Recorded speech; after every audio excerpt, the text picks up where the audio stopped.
أعوذ بالله من الشيطان الرجيم بسم الله الرحمن الرحيم الذين ينفقون أموالهم بالليل والنهار سرا وعلانية فلهم أجرهم عند ربهم ولا خوف عليهم ولا هم يحزنون صدق الله العظيم. سورة البقرہ سپارہ نمبر 3 د سپاری رکو نمبر 6 او د سورت رکو نمبر 38 آیت نمبر 274 تا 281. شاته رکوګانو او آیتونو کې تفصیل سره د صدقې بیان ذکر شو. صحابه کرام داسې خلکو چې هغوی ته به د الله جل شانه یو آیت یا د الله یو حکم بیانېدو نو هغوی به ډیر په شوق سره د زړه په جذبې سره او د دنیا هر یو کار به پرېښودو او د الله تعالی د قرآن اورېدو ته به ځان رسول او د پیغمبر صلی الله علیه وسلم په مجلس کې به کېناستل. په دې انتظار به چې حضور پاک به مونږ ته څنګه د الله یو حکم بیان کی، د الله کلام به بیان کی چې مونږ یې زده کو او عمل پې وکړو.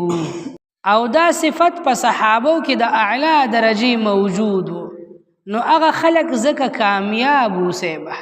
نو صحابه په دې کامیاب و چې هغوی به د الله کلام اوریدوم زده کولو به مو بیا به پې عمل هم کولو. د نن زماني مسلمان په دې ناکام دی چې دی نه د الله قرآن اوري،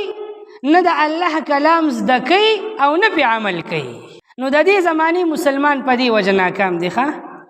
بیا مونږه فریادونه کوو استاد چې ښه دروازه مونږ موند، ښه دروازه ته خاورې مومونې، ښه دروازه زه وایم چې سرکونډی د باندې واړم، ته ښه دروازه یادې، ته د ښه دروازې قابل سړی. نو صحابو کې جذبه وه د قرآن د زده کړې او بیا په هغې د عمل کولو. دا شاته چې څومره آیتونه د صدقې او د انفاق فی سبیل الله ذکر شو، حضرت ابوبکر صدیق رضی الله تعالی عنہ د کور نه 4,000 درهم راواغېستل، 4,000 اشرفې. 1000 اشرفې یې د شپې په توره تیاره کې صدقه کړې، غریبانو خلکو ته یې ورکړې. 1000 اشرفې یې د ورځې په رڼا کې صدقه کړې، غریبانو خلکو ته یې ورکړې. 1000 اشرفې یې په پټه باندې صدقه کړې، څوک تړو خبر نشو. او 1000 اشرفې یې د خلکو په مخ کې غریبانو خلکو ته ورکړې. د شپې په تیاره کې هم صدقه وکړه، د ورځې په رڼا کې هم صدقه وکړه، پټه صدقه یې وکړه او ښکاره صدقه یې وکړه. یعنې شاته آیتونو کې چې د صدقې څومره صورتونه ذکر شو په هغه ټولو یې عمل وکړو. نو دا آیت الله جل شانه د حضرت ابوبکر صدیق رضی الله تعالی عنہ په صفت کې نازل کړی دی. او نورم داسې ډېر صحابه وو او تر قیامته پورې چې څوک دې طریقې سره صدقه کوي، پټم کوي، ښکارم کوي، په تیاره کې هم کوي، دروازې په رڼا کې هم کوي، د دې آیت دا فضیلت به هغه ته حاصل وي او د دې مرتبې والا خلکو کې به د ده نوم شمار وي. الذین ينفقون اموالهم باللیل والنهار، هغه خلک چې خپل مال خرج کوي په شپه کې او په ورځ کې، سرن په پټه هم وعلانیتن او په ښکاره هم. فلهم اجرهم عند ربهم، دوی ته به د دې پوره اجر هم ملاویږي. ولا خوف علیهم ولا هم یحزنون، نه به پې د قیامت دروازې د پکړ څه یره وي او نه به پې دا غم وي چې دنیا کې مې مال د الله په لار کې خرج کړی چې چته به تلي، غم به ورسره نه وي. نه به پې یره وي چې جهنم ته به مې الله غورځوي، نه به ورسره غم وي چې مال مې بې ځایه شوي دی، بلکې دغه مال دا د ده به په صحیح ځای کې لګېدلی وي او الله به ورته پوره اجر او ثواب ورکړي. الذین یأکلون الربا، دې آیت نه واله تر د رکوع د اخره پورې په دې آیتونو کې الله د سود بدوالی بیانوي او د سود نه د بچ کېدو ترغیب بیانوي مسلمان ته چې د سود نه ځان بچ کړه. څوک چې د سود کاروبار کوي سود خور دی، سود خوري، د سودي لین دین کوي. الله جل شانه ارشاد فرمایي چې دی به د قیامت پر ورځ د خپل قبر نه داسې راپاڅي لکه یو چا باندې چې پیریان راغلی وي او پیریان وخلی وي، بې حاله وي، سم بتلی نشي چا باندې چې پیریان راشي کنه هغه بې حاله شي د ځان د حال نه خبر نه وي کله ودرېږي کله راغورځېږي کله یو طرف ته ځي کله بل طرف ته کله ځان وخي کله په خلکو ورمنډه کوي دماغ یې بالکل اوټ شي حواس یې خراب شي سیبه نو څوک چې پیریانو وخلی وي او پیریان پې راغلی وي او بې حاله وي سودخور سړی به د قیامت پر ورځ دقسې د خپل قبر نه راپاسي بې حاله یو خوا بل خوا به غوټې وخي راوخي دا ولی دا سزا به دته ځکه ملاویږي چې د دا کار د لیونو کړی دی سیبا دا سودي روزګار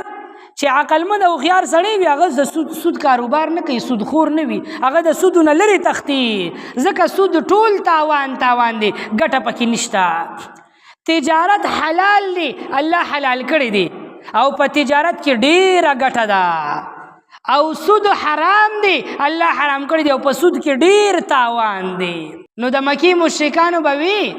وی دا تجارت داسې حلال دی لکه دا سود چې څنګه حلال دی یعنی د سود حلال والی د تجارت نه ډیر اعلی حلال وګڼلو گویا چې سود یې اصل حلال ګڼلو او تجارت یې د هغې په شانتې حلال ګڼلو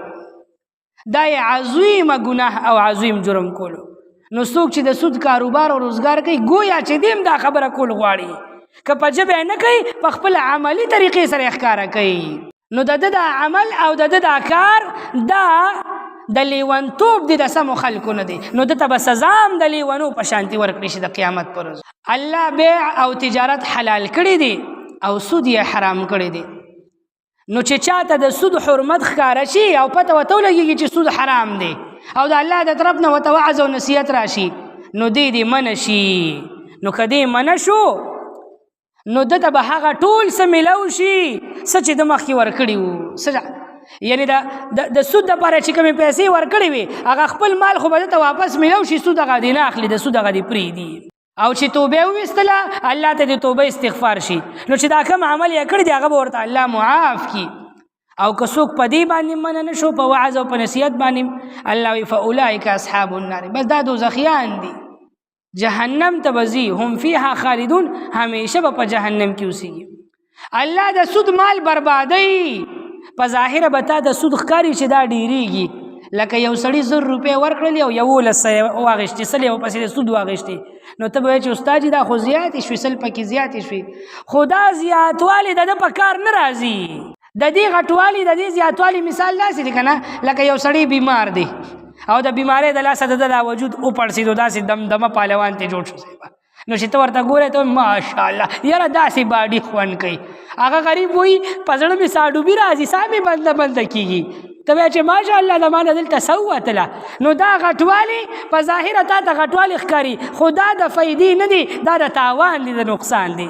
د سود د مال زیاتېدل هم دقسې دي صیبه په ظاهره به تا ته ډېر ښکاري دومره لانجې به ورته روځي او دومره کندې به ورته پیدا شي چې په حلالو مالو د کم ضروریات پوره کېدل د حرام او د سود په ډېر مال به د هغه ضروریات پوره نه شي صیبه الټه به پکې قرضدار هم شي نو الله تعالی د سود مال ختموي او صدقه چې د الله په نوم صدقه ورکوي دا الله نور هم ډېروي او کوم سړی چې د سود کاروبار کوي الله وایي دا ډېر لوی ناشکره دی یو کافر وي او یو کفار وي کافر لږ ناشکره کفار ډېر زیات ناشکره دی ډېر زیات ناشکره دی چې الله تعالی ورته ښکلې تجارت حلال کاروبار ورکړی دی هغه پرېږدي او په سود پسې منډې وکړي نو ډېر لوی ناشکره دی او اسیم ډېر لوی ګنهګار دی نو د سود کاروبار به نه کوې د سود نه به ځان ساتې حلال روزګار کوه څوک چې ایمان راوړي یعنی مومن دی او دې سره سره دې نیک اعمال کوي منځ قایموي زکات ورکوي او د الله تمام احکامات سره ته رسوي نو ته به د دې ټولو عملونو پوره اجر او ثواب میلاویږي مسلمانان الله د سود نه منع کړي دي چې تاسو سودي کاروبار مه کوئ کم وخت کې چې دا آیتونه لا نو نازل شوي نو په عربو کې د سود کاروبار عام وو سود به عام کولو سود به د سود په سود باندې به پیسې اخیستې او ورکولې نو ډېر مسلمانان هم داسې وو چې د هغوی د کافرانو سره ډېر تجارت او لین دین او د سود پیسې یې ورپاتې وي ډېرې پیسې د حضور پاک خپل ته حضرت عباس رضی الله تعالی عنہ د کافرو ته دومره پیسې د سود پاتې وي چې یو ډېر لوی مقدار کې د هغوی رقم چې کوم دی کافرانو سره د سود پاتې وو او په یو بل باندې پورې وي. عربو کې دوه قبیلې وي، قبیله بنو ثقیف او قبیله بنو مخزوم. د دې دواړو خپل منځ کې لین دینو. نو قبیله بنو مخزوم والا خلکو قبیله بنو ثقیف ته په سود پیسې ورکړې وي، ډېرې زیاتې پیسې وي او دې خوا د اسلام رڼاګانې خورې شوې. نو د قبیله بنو ثقیف خلک مسلمانان شول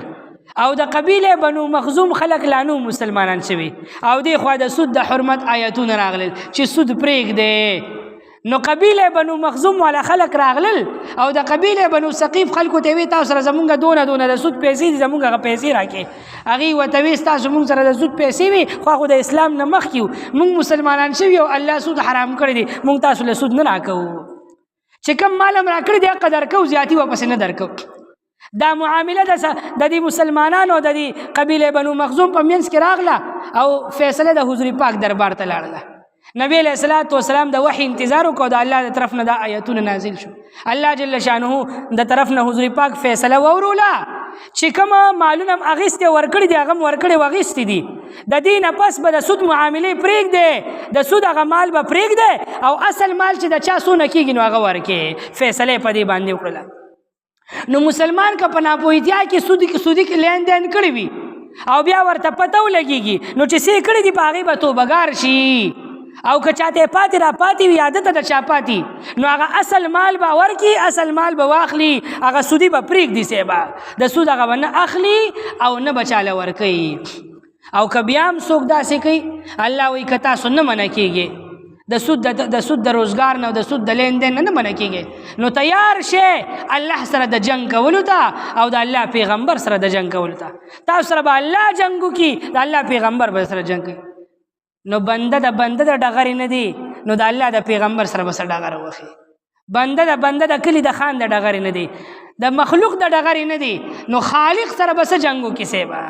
نو الله تعالی چې د سره د جنګ اعلان وکړو نو مسلمانه ګورې بیا کامیابېدی نه شي. نو کوم ملکونو کې چې ملکی سطح باندې سودی کاروبار کیږي سیبه د سود لین دین کیږي،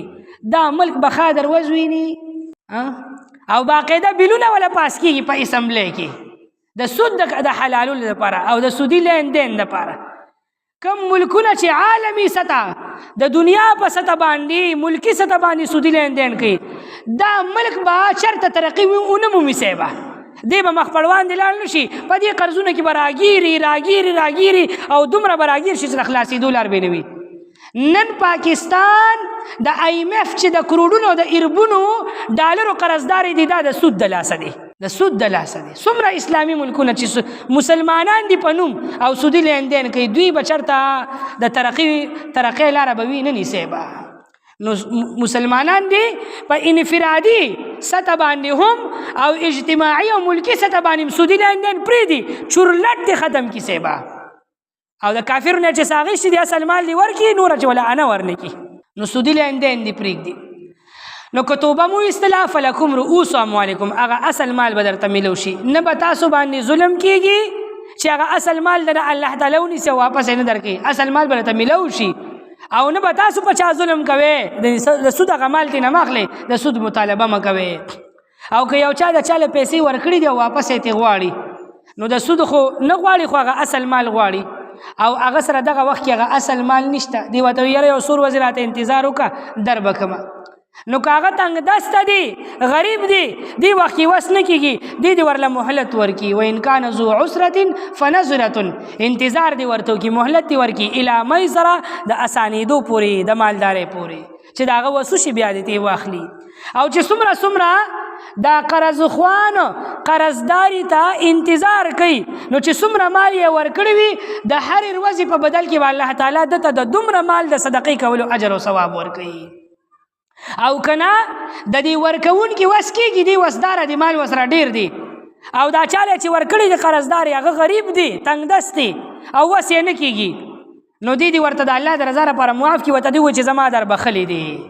نو دا نور هم ډیره زیاته بهتره ده، د اجر او د ثواب ذریعه او سبب دی. سود عظیمه ګناه ده، یاد وساته. حضور پاک صلی الله علیه وسلم ارشاد فرمای چې اوه کارونه داسې دي چې دا بنده هلاکت کې اچي، تباه کوي، او په هغه اوه کارونو کې یو کار د سود لین دین دی. یو بل حدیث مبارک کې حضور پاک ارشاد فرمای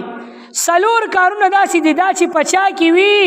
الله په ځان لازم کړی دي چې دا سړی به جنت نه داخلي، دی به د جهنم خشاک به وي او د جنت هغه نعمتونه به په سترګو ویني. یو پکې سودخور دی، سودخور چې سودی لین دین کوي، یو چې د یتیم مال خوري، د یتیمانانو مال خوري،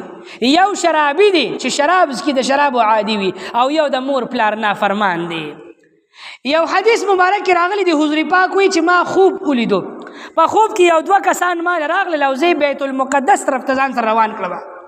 په لار کې مونږ ډیر منظرونه ولیدل. یو اوږد حدیث دی د هغه دلته چې کومه خبره ضروري ده هغه راته کوم.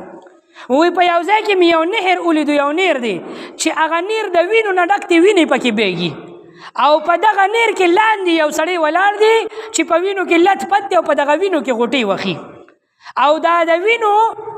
په دې نهر کې چې دا کم سړی لاندې دی دی بهر د راوتو کوشش کوي، نو چې بهر د نهر دی غاړې له راورسېږي او بره راخیږي، نو د نهر په دې غاړه ورته یو بل سړی ولاړ دی او هغه سره یو غټه په لاس کې وي، نو چې دی دا سر څنګه راوچت کړي نو هغه یې په دې غټه په دې سر ووخي او بیا هغه نهر ته لاندې ورغورځي، د وینو هغه نهر ته، او بیا په هغه وینو کې لتپت شي.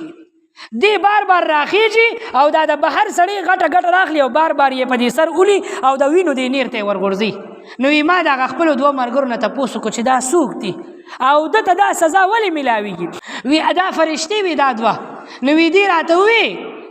چې دا ستا د امت سودخور دی، دته به په قیامت کې الله تعالی دا سزا ورکړي، دا د سودخور سړي سزا ده. او بل یو اوږد حدیث مبارک کې راغلی دی حضور پاک ارشاد فرمای د معراج په واقعاتو په تفصیل کې به بیا راشي چې حضور پاک وی چې ما سره جبرائیل او زه په لاره تېرېدم، نو داسې خلک مې ولیدل چې د هغوی دا خېټې دومره غټې وي لکه د اوسېدو مکانات او کورونه چې وي. یو کور چې څومره غټ وي دومره غټې خېټې وي، او دا خېټې یې داسې د خېټو دا څرمن یې داسې ولکه شیشه، دننه پکې ماران او لړمان ګرځېدل او دا دننه وجود یې وله چیچلو، او دوی لوی چغې والې خو د دې خېټې د غټوالي د وجې ګرځېدې نه شول، او په خېټو کې دننه مارانو لړمانو. نو ما د جبرائیل نه تپوس وکړو چې جبرائیل دا څوک دي؟ نو ما ته عرض وکړو چې د الله محبوبه پیغمبره دا ستا د امت سودخور خلک دي چې څوک د سود لین دین کوي. نو د سودخور سزا ډیره سخته ده، د سود نه به ځان ساتي، مسلمان دی د سود نه ځان وساتي. یو بل حدیث مبارک کې داسې راغلی دی چې کمې ګېډې ته د حرامو یوه نوړی لاړه شي، سود حرام دی که نه،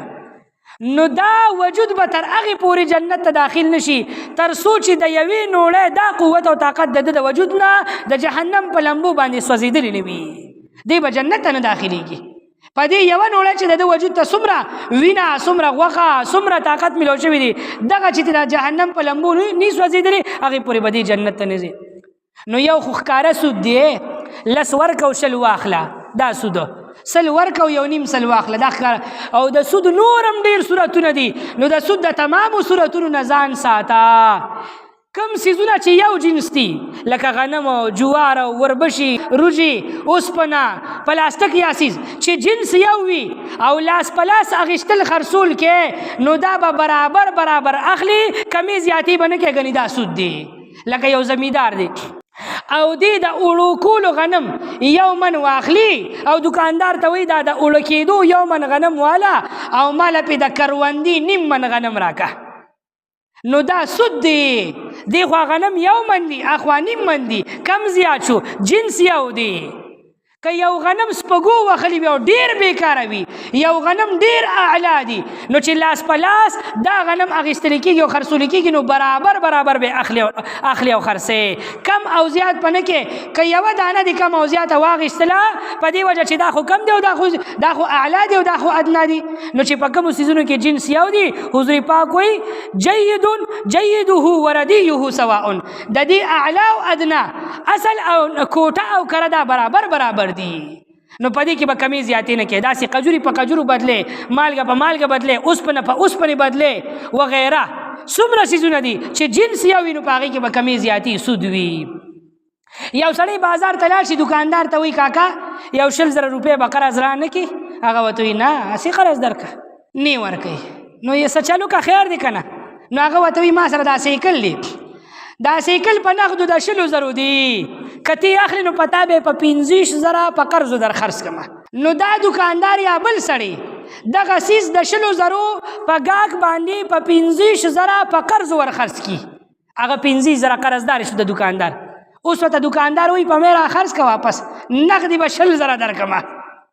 دغه سړی د دکاندار نه 20,000 روپۍ واخلي او هغه سایکل واپس په دکاندار په 20,000 خرڅ کړي په نغدو، په 15,000 په قرض واغېستو، په 20,000 په همغه سړي همغه ځای کې په نغدو خرڅ کو، نو دته 20,000 میلاو شوې. خو د دکاندار 15,000 قرضدار دی، دکاندار 15,000 په یو ساعت کې 15,000 په یو ساعت کې وګټلې، د 15,000 په یو ساعت کې ایسه بیسه بیلې، دا سود دی. نو د دې سود نه به ځان ساتي، دا سودي لین دین منه کې. یا په دې بینکونو کې بینک لیز ورته وایي، بینک لیز پر گاڑی لے لو، بینک لیز پر پلاٹ لے لو. بینکونو والا د پراپرټو سره د دکاندارانو سره باقاعده لیکل کړي او ته به ورشي نو تا ته به وایي لاړ شه د پلان کې دکاندار نه چې څه سودا اخلي واخله دې، او هغه سودا به د 100,000 وي، بینک ته به ته په قسطونو باندې 50,000 روپۍ پوره کې. نو په دې سودا کې که دا قبضه بینک ته نه وي تلي او هغه لاس په لاس باندې دا ته واخلي سې به داسې په قرضو باندې، نو د 100,000 سودا دي په 50,000 په قرض واخېسته، دا سود دی، د دې نه به ځان ساتي. یو صورت ممکن دی چې د بینک نماینده لاړ شي د دکاندار نه دغه څیز په خپله قبضه کې واخلي او بیا مخکې په بل باندې په 10,000 خرڅوي په قرض که په 50,000 نو بیا ټیک ته. یا دکاندار چې دا کم څیز دته ورکو سیبه د 100,000 څیز یې په 15,000 ورکو، دی یې واخلي او مخکې په بل چا په 20,000 په نغدو خرڅ کړي، یا په دغه وخت کې نه د بل چا په لاس باندې د دکاندار له بل چا په نغدو ورکړي، نو بیا به پکې سود نه وي. ورنه دا صورتونه د سود دي او داسې نور هم ډېر صورتونه د سودي لین دین دي. نو هر کله چې مسلمان یو معامله کوي نو دی به تپوس کې د عالمانو نه، عالمانو سره د کینې چې استاد چې زه دا لین دین کوم په دې کې څنګه چلې دا خو سود کې نه راځي. نو که عالمان ورته وایي چې دا سودي کار دی دې نه ځانو ساته نو ځان دې تی بچ کړي، او که عالم ورته وایي چې نه دا کار ټیک دی نو بیا دې هغه عمل کوي. نو د سود نه بزان ساتي ښه سودي لین دین بنه کې.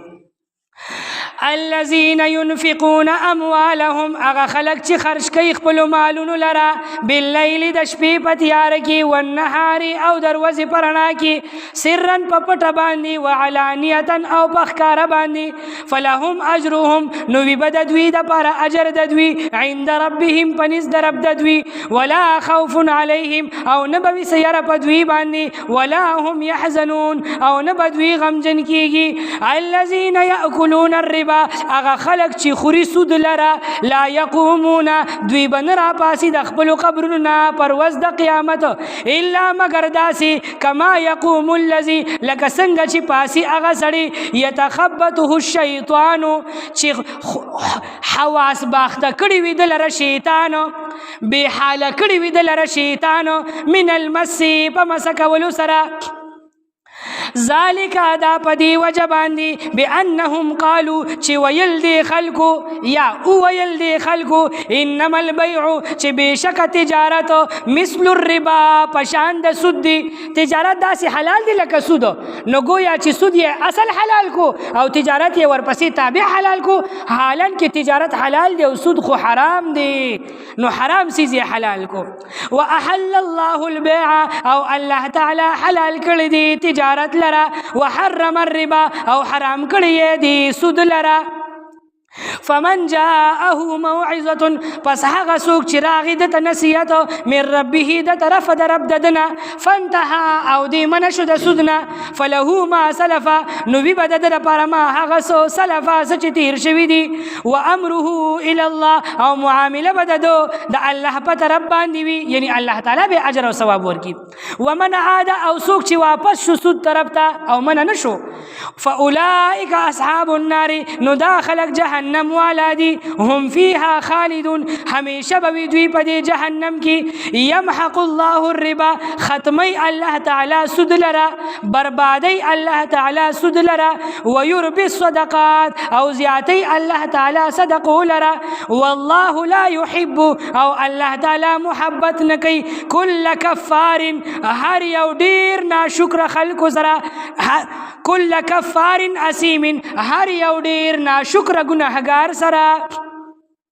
ان الذين بشك اغ خلق امنوا چ ایمان يراولو وعملوا الصالحات او نیک اعمال يقلل واقاموا الصلاه او منذ قائم قللو واتوا الزكاه او زکات ورقللو لهم اجرهم ببددوي دپر اجر ددوي عند ربهم پنس درب ددوي ولا خوف عليهم او نبس يروي پدوي باندې ولا هم يحزنون او نبدوي غم جن کیږي يا ايها الذين آمنوا اے دا ایمان خاوندانو اتقوا الله او یریږئ تاسو د الله تعالی نه وزرو او پریږ دے ما هغه سو بقیا چې باقی پاتې شوي دي من الربا د سود مالونو نه ان کنتم مؤمنین کچرته یې تاسو ایمان راوړونکي فإن لم تفعلوا پس کچرته تاسو دا اونکه دا کار اونکه د سود نه منع نشه فأذنوا نو تیار شه تاسو بحرب من الله دا الله سره جنگ کولو تا ورسوله او دا الله د پیغمبر سره جنگ کولو تا وان تبتم او کچرته تاسو توبه وستلا د سودنا فلکم رؤوس اموالکم نوی بستاسو دا پارا مالونا دستاسو اصل مالونا لا تظلمون نبتاسو ظلم کوي پچا باندې ولا تظلمون او نبتاسو سره ظلم کولشي وان کان ذو عسرة او کچرتوی دا قرضداري تنگ دستا غریب فنظرة نو بس انتظار کولی مهلت ور کولی الى میسرة د مالداري پوری د اسانتیا پوری وانت صدقو او دا چې تاسو صدقو کې یعنی دا مال ورته معاف کې او مطالبت نه کوي خیر لکم ډیر غوړه دي تاسو د پاره ان کنتم تعلمون کچرت تاسو پوئیږئ واتقوا یوما او یریږئ تاسو د اگر وزنا ترجعون فيه الى الله فکمر وس کې بچ تاسو واپس کولی شئ الله تعالی طرف ته یعنی د قیامت دروازه نو یریږئ ثم توفى كل نفس بیا با پورا بدل ورکړي شي هر یو نفس ته ما کسبت د هغه څه چې یې کسب کړی وي وهم لا یظلمون او دوی سره به هیڅ قسم زیاتی نشي کولی دا آیت چې کوم دی دا واتقوا یوما دا آیت د لیکلو په اعتبار سره په دې رکوع کې 281 نمبر آیت دی لیکن د قرآن د نازلېدو په اعتبار سره دا آیت د ټولو نه اخیری آیت دی او د ټولو نه اخیری وحی ده او دا آیت د ټولو اخیر کې نازل شوی دی د دې نه پس بیا وحی نه ده نازله شوی او د دې نه پس بیا حضور پاک صلی الله علیه وسلم د دنیا نه تشریف وړی دی لیکن حضور پاک صحابه ته حکم کړو چې دا آیت دې ځای کې ولیکئ نو حضور پاک په حکم باندې صحابه قرآن چې لیکلو نو دا آیت یې په دې ځای کې لیکلی دی سبحان ربک رب العزة عما یصفون وسلام علی المرسلین والحمد لله رب العالمین برحمتک یا ارحم الراحمین.